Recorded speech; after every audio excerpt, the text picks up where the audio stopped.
Coming up today on Locked On Texas Tech, we'll get into a conference play vibe shift. Also, if the Red Raiders win, this will happen. If the Red Raiders lose, this will happen. Chris Level looks into the crystal ball. Next on Locked On Texas Tech. You are Locked On Texas Tech, your daily podcast on the Texas Tech Red Raiders. Part of the Locked On Podcast Network, your team every day. We're going to start this thing off right. Raider!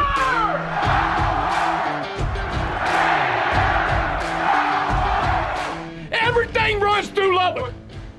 Great to see you again on Locked On Texas Tech on the Locked On Podcast Network. And thanks as always to those making us their first listen on YouTube or anywhere you get podcasts. Today's episode brought to you by LinkedIn Jobs. And these days, every new potential hire can feel like a high-stakes wager for your small business. And that's why LinkedIn Jobs helps find the right people for your team faster and for free. So post your job for free today at linkedin.com/locked on college. Terms and conditions do apply.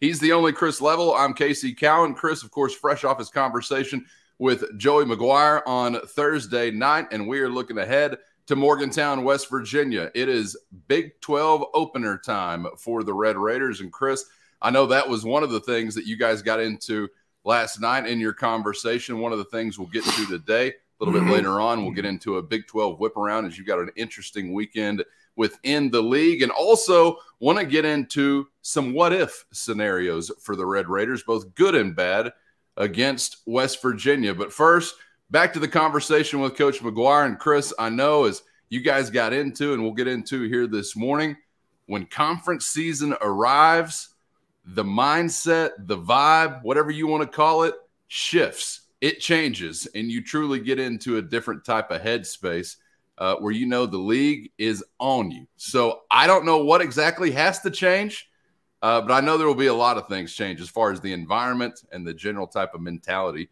as you get into the Big 12. Yeah, I mean, I certainly think that, you know, the venues that you're going to play in and you know, whether home or away, I mean, it's going to feel as juicy as it was for the Oregon game, and then obviously the trip to Wyoming. I mean, you're going to play in an extremely hostile environment tomorrow with a sold-out crowd because they had West Virginia had beaten Pitt last week. You know, because I wondered, okay, if Pitt wins that game last week, boy, I wonder if they start to bail out and you know, at the first sign of adversity, if they're playing Texas Tech, you know, they start to boo, you know, the home team and the coaches and all that stuff, because I witnessed that personally with Dana Holgorsen.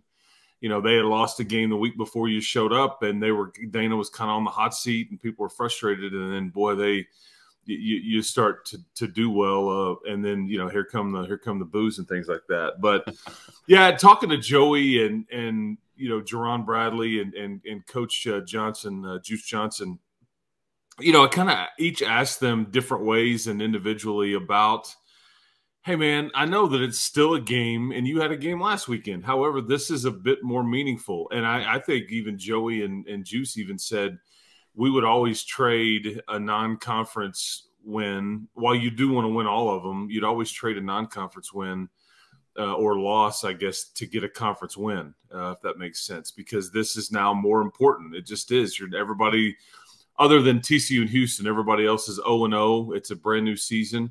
But again, I think the point is the feeling around the building and the feeling around I guess the sense of urgency feels a little bit different. And it doesn't feel the way that, okay, if you win this game, you get to go play in the Big 12 championship game. However, it's ramped up. I think you start to look at the way you're doing things, and are you as sharp as you need to be? You know, you're going on the road and far away, and so there's nobody really going to be in Morgantown that's rooting for you. But you don't want to start out conference play 0-1, man. You know, all these things that your goals that are attainable would still be attainable if you drop one, but boy, it's not going to be easy if you drop the first one. But yeah, I think the point is it feels a little bit different this week, and it should. Yeah, and, you know, you either begin your slow build back, I guess, here as far as momentum or credibility or relevancy with the win here today, or you plummet further into the abyss and are probably met with torches and pitchforks whenever you get back to the OVK. I mean, there's really a lot riding on this, Chris, and I kind of hoped you Please wouldn't. don't burn me if I come back. I don't. Chris is calling no plays. He's not taking any snaps. He's not the man to get after. I was really hoping that you wouldn't feel this way as you hit the Big 12 opener, Chris. And I know they are separate seasons as far as the non-conference and the conference portion of your schedule, but there's just no way around the disappointment that you have had in the first 3 weeks has now added to the urgency or the pressure of getting something like this. And it's not just about a league race or, hey, our goals are still out there. It's, hey, let's beat someone that is in our similar category as far as resource and money invested into football. And you hadn't done that yet. So it's unfortunate you're in that situation because you shouldn't be really thinking about more than just, hey, it's a league race and here's where it starts. But I have to imagine, and maybe I'm wrong, but I have to imagine there's a lot more on their minds than just that because of the frustration of the first 3 weeks.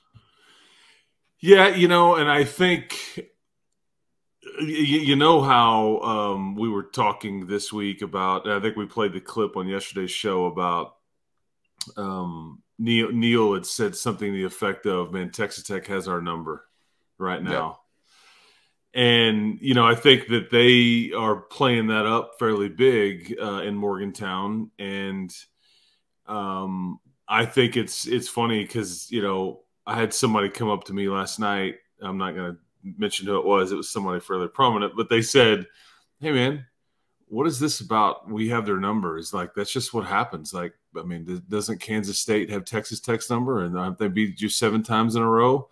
I'm like, yeah, man. So sometimes it just works that way between two programs. And right now you're on a nice little streak with them. But I do think there is I don't want to say must win, but yeah, this one's important because it would have been had you been. I will say this: we could play the what if game in this instance a little bit earlier, not the what if game about the result. But if you were 3-0.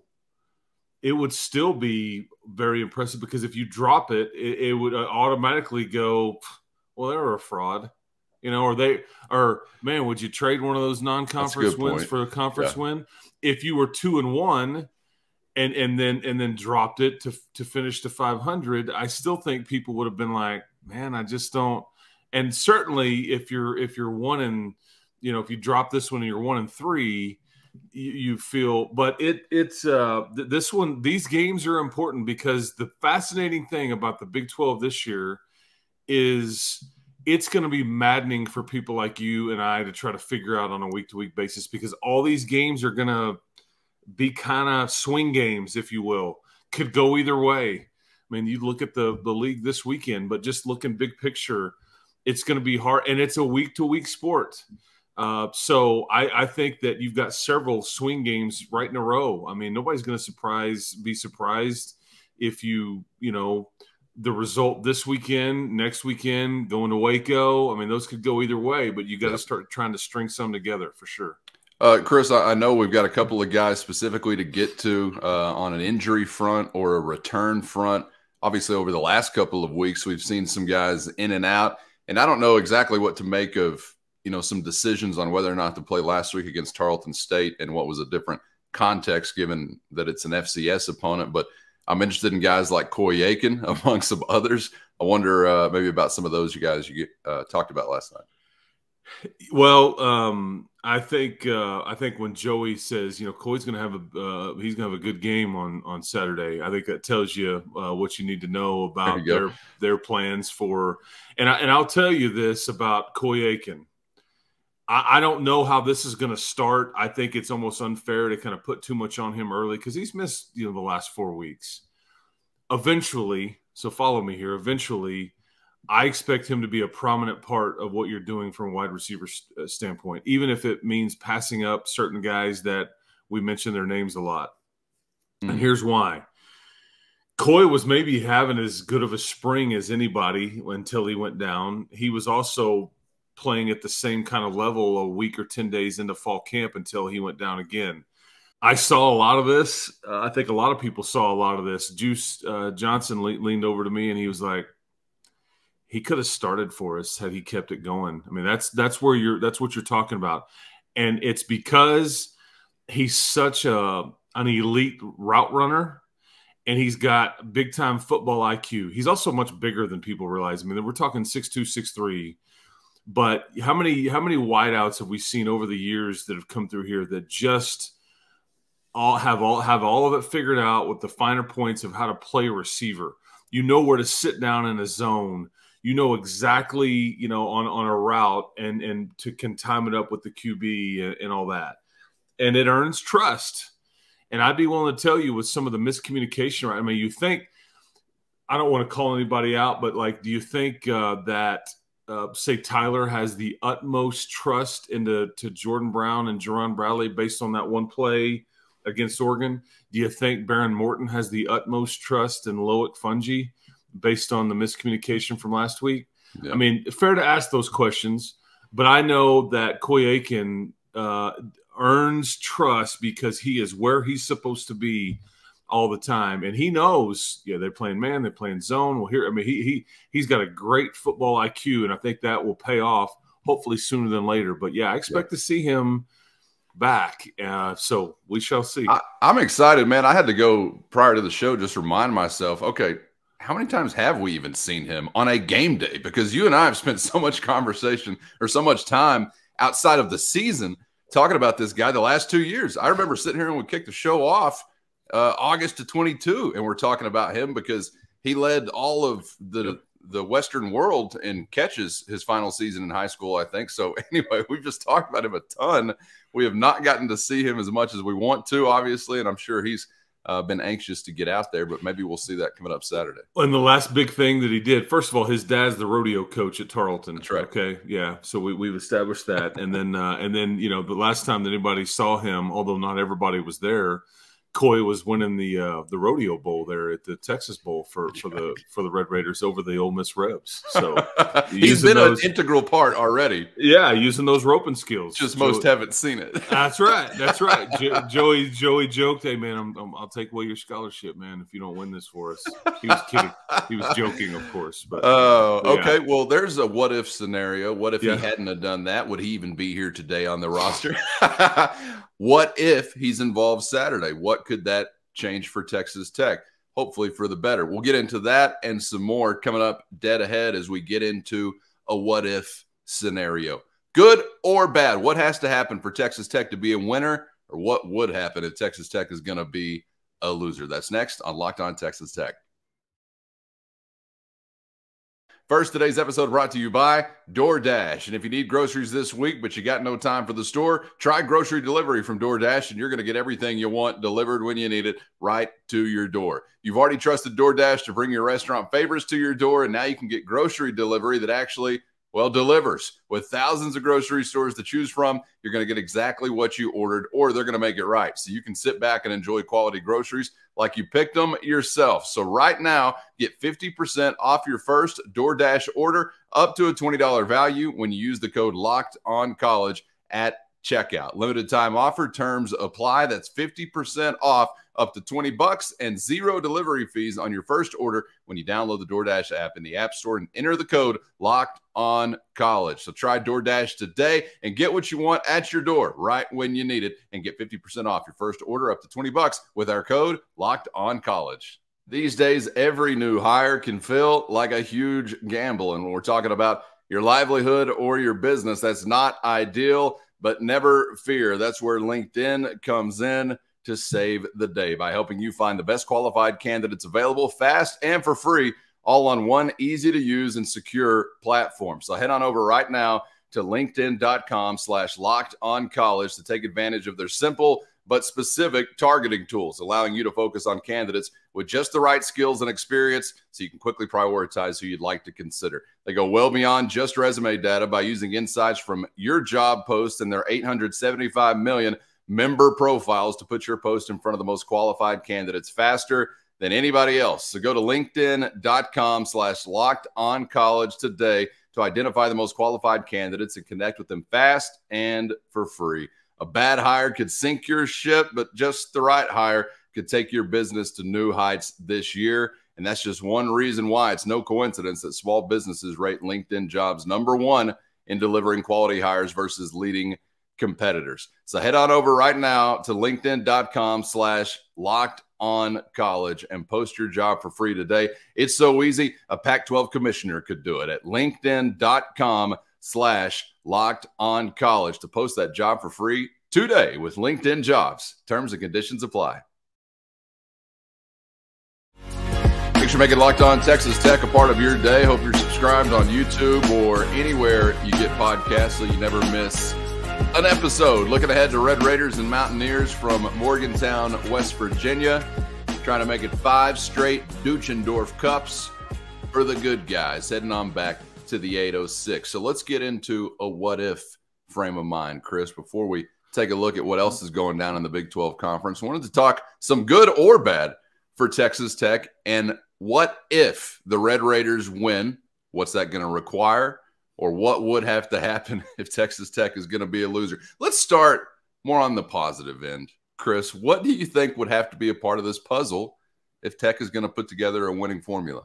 I think you need to be better on third downs to keep drives going. I think, you weren't great last week. I think that was something that Joey talked about after the game. And then again, early this week is – I think they were 6 of 14, because we've pinpointed things. Hey, you need to be better in the second quarter.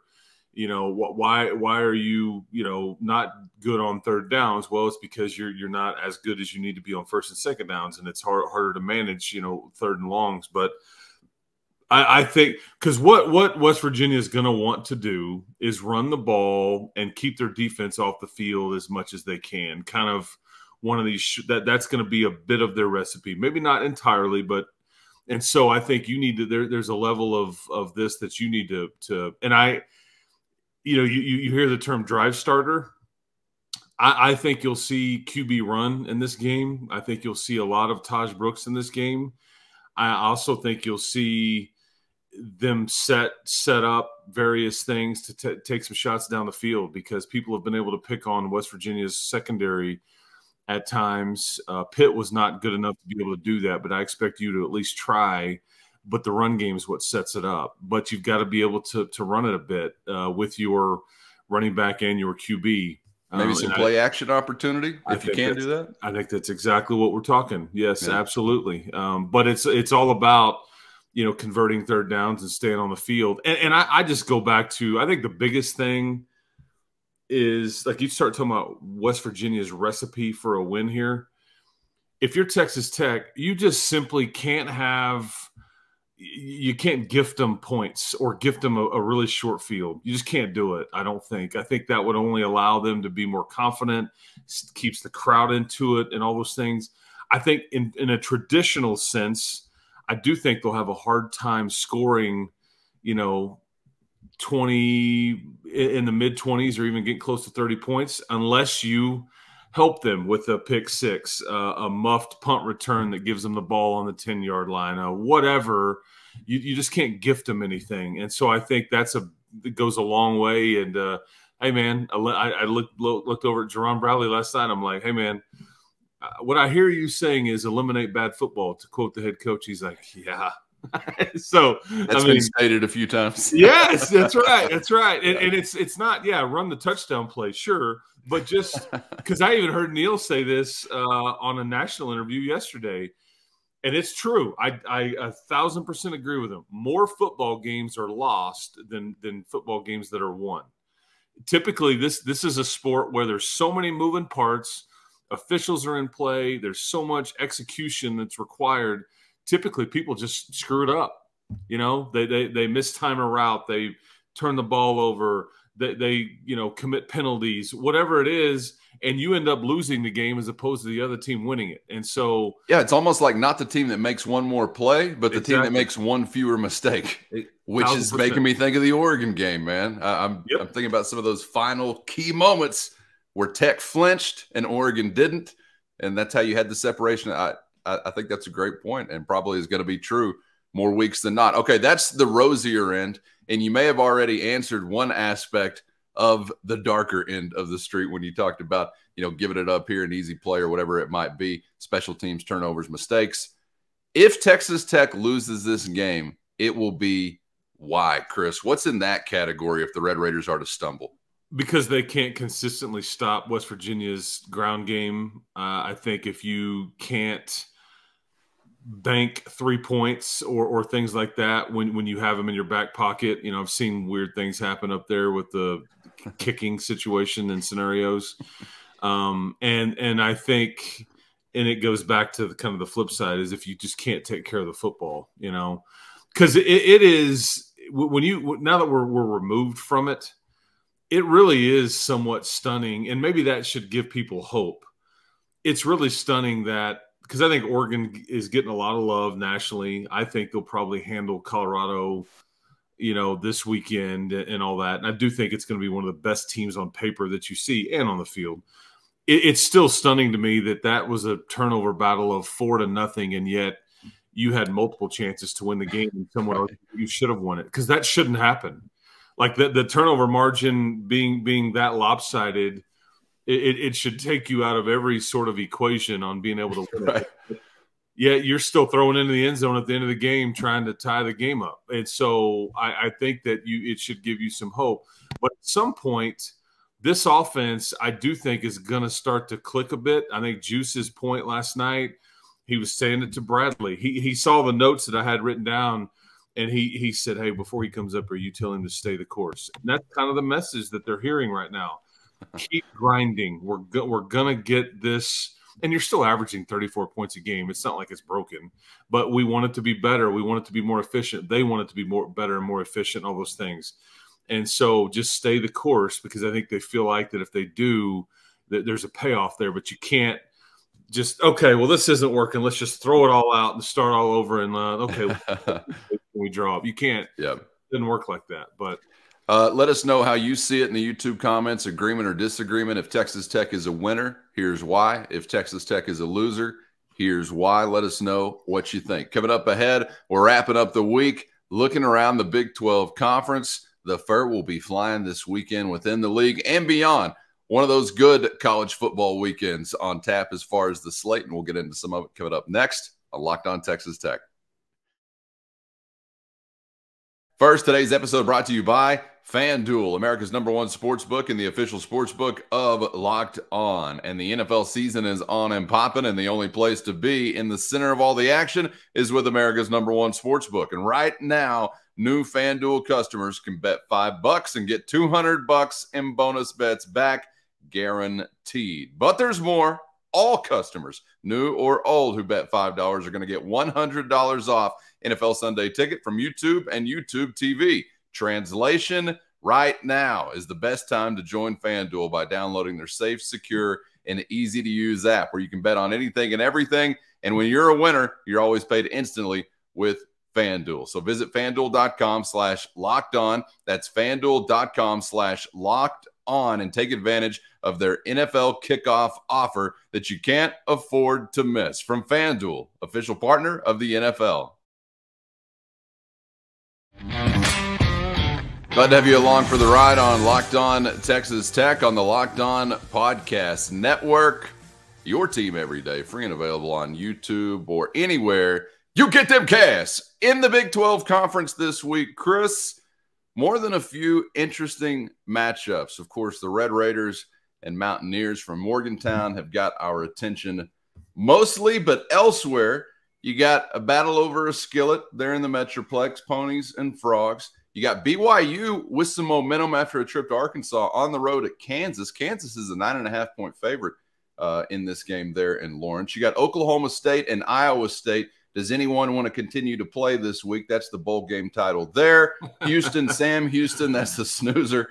Texas on the road in Waco to take on Baylor. And you got Central Florida heading to Manhattan, Kansas to really just maybe for the first time bathe in Big 12 vibes. You're in the heartland now, Orlando folks. Where do you want to go, man? Because there's more than a few interesting storylines in the league this weekend. Yeah, this is where it kind of starts to get fun. And I think you're involved. You know, Texas Tech and West Virginia game has been talked about quite a bit because it is one of those conference games that I think people feel like could go either way. But I think we'll find out. So for some of the new guys, okay, that are going to, like, for example, the state of Kansas, okay, I think you'll find out a lot about potentially BYU and Central Florida. And in turn, you know, I think we kind of know that Kansas State's going to be in this thing in the long haul. at Kansas State comes to Lubbock in, I think, 3 weeks. I think is right.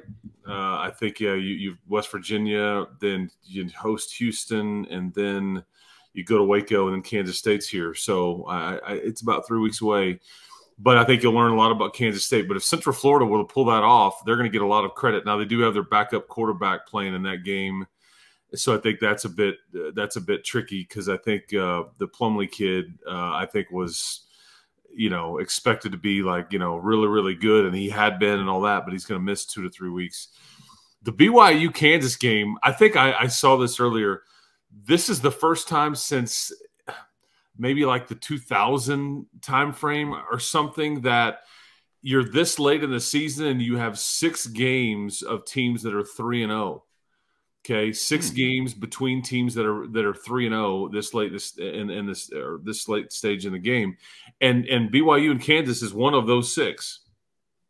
Because I think Kansas probably wins this game. I think BYU's coming off of an emotional win in Fayetteville, but maybe they'll be real physical and be able to get it done. And if so, they're going to get a lot of credit for it, because Kansas plays in Austin, I think, next weekend. For what would be a sneaky good game. And I think if we all remember, I think Kansas last time they were in Austin, that fake bird had a good night. Yeah, the Longhorns always have the Jayhawks circled on their schedule. It's basically their Super Bowl, so I'm sure it's going to be sold out. Best of luck bouncing back. I kind of like the Cougars here, Chris. I don't know. That may be my most intriguing game of the weekend, to be honest with you. I'm looking at Kansas 9.5-point favorite anywhere on earth, and it still kind of blows me away, even though they're on their home field. But that's a really interesting one. You care at all about Southern Methodist Texas Christian as they call that series off? I think maybe after this year. Is this the last one we're getting? I think this is it. I do. But I think SMU is actually pretty good. I really do. I don't know. I mean, TCU's at home. This one, I expect a fairly high-scoring game. I think that's typically the way this game goes. But, it's – I think TCU's favored by like 6.5, something like that. It's SMU's playing with a lot of confidence. They went and hung with Oklahoma for a bit before they ended up the Sooners ended up pulling away from them. But, I think that one – it doesn't get it's crosstown type stuff, but it's not near like the West Virginia Pitt hatred or some of these other rivalries that we've seen. But they do dislike each other, and I think SMU is in a weird place because they've paid their way into the ACC, excuse me, right? And then once the announcement comes, they raise an additional $100 million. I mean, like over a 24-hour period. I mean, there's so much SMU money. I mean, there has to be, because they can't raise that from the conference. The conference. This is true. This is true. But the Gold Trans Am lives on, man. The Pony Express for life, right? I mean, that is so. I'd love to see the Ponies have some success this weekend and let them keep the skillet for all times. That would be good. I still don't understand what the Battle of the Iron Skillet, where that started. By the way, Texas Christian, you're yellow for calling it off. Good grief. Play the damn game. It's Southern Methodist, for crying out loud. What are you running for? Are you going Aggie? Watch the win. Give me a break. You're ridiculous calling that series off. Hope it comes back around. Also, Houston, 12-point favorite over Sam Houston State. Houston, let's just not embarrass ourselves, okay? We got you next week. Let's come to town with a little heat so we can cook something up. Hopefully the Red Raiders do their part, and we'll be rolling into next week with 2 consecutive going the right way. We'll figure it out. Chris is soon to ship off to Morgantown. Travel safe, Chris. Can't wait to discuss it with you on the other side, for better or worse. We'll find out, man. Enjoy the time all week, as always. Keep hope alive, people. Big one this weekend, but we're back on, or I guess early next week, and the Cougs come to town for, I think, what is supposed to be another sold-out game, so giddy up. Yeah, and we got hall calls for Mike Leach, Cliff Kingsbury. We got a lot going down next week, so it'll be good to get back to the friendly confines. But first, the hostile confines of Morgantown, West Virginia. We're out of 10 brothers, 9 are a guinea. For Chris Level, I'm Casey Cowan. Make sure you're subscribed on YouTube or anywhere you get podcasts so you never miss an episode, and we'll see you for the next round on Locked On Texas Tech.